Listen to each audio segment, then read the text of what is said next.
భీష్మ ఏకాదశి సహదేవుడు. భీష్ముడు కౌరవపక్షంలో ఉన్న ధర్మాత్ముడు.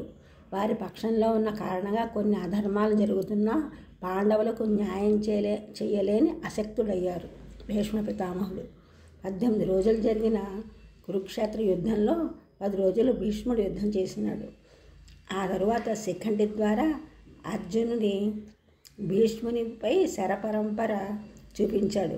ఆ రకంగా యుద్ధం నుండి నిష్క్రమించిన భీష్ముడు స్వచ్ఛంద మరణం అనే వరంతో 58 రోజులు అంపశయ్యపై ఉన్నాడు.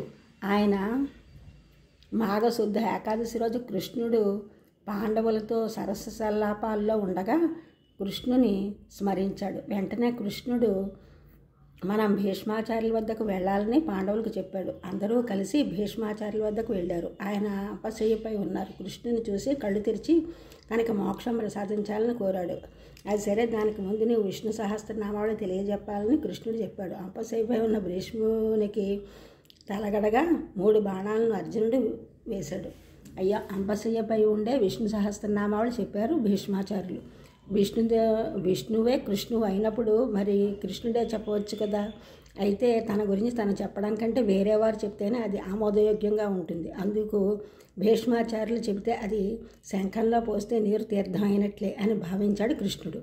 భీష్మాచార్యులు చేత చెప్పించాడు విష్ణు సహస్రనామాలు. ఆ విధంగా విష్ణు సహస్రనామాలు భీష్మ ఏకాదశి నాడు పాండవులకు చెప్పారు. అయితే అందరూ విన్నారు. కానీ ప్రపంచానికి ఎలా అందించాలి అంటే మనకి ఈ రోజుల్లో ఉన్న మరి వాటిని రికార్డ్ చేసే సాధనాలు ఉన్నాయి.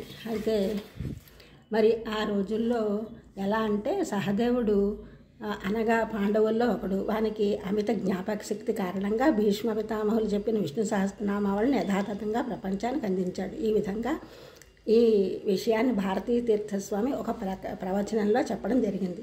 విష్ణు సహస్రనామాలు చదవలేని వారు శ్రీరామ రామ రామేతి రమే రామ మనోరమే సహస్రనామ తత్తుల్యం రామనామ వరాననే అన్న సహస్రనామ ఫలితం దక్కుతుందని చెబుతారు. ఆ విధంగా ఉత్తరాయణ పుణ్యకాలంలో వచ్చే మాఘశుద్ధ ఏకాదశి రోజు భీష్ముడు ప్రాణాలు విడిచారు. అందువలనే భీష్మ ఏకాదశిని మాఘశుద్ధ ఏకాదశిని అంటారు. అప్పటి వరకు అంపశయ్యపై ఉన్నారు భీష్మాచార్యుల వారు. ఈ ఛానల్ చూసిన వారందరూ కూడా సబ్స్క్రైబ్ చేయండి, షేర్ చేయండి, లైక్ చేయండి, కామెంట్ చేయండి. సబ్స్క్రైబ్ చేసిన వారందరికీ కూడా కృతజ్ఞతలు. షేర్ చేసిన వారు, లైక్ చేసిన వారు, కామెంట్ చేసిన వారందరికీ కూడా ధన్యవాదములు.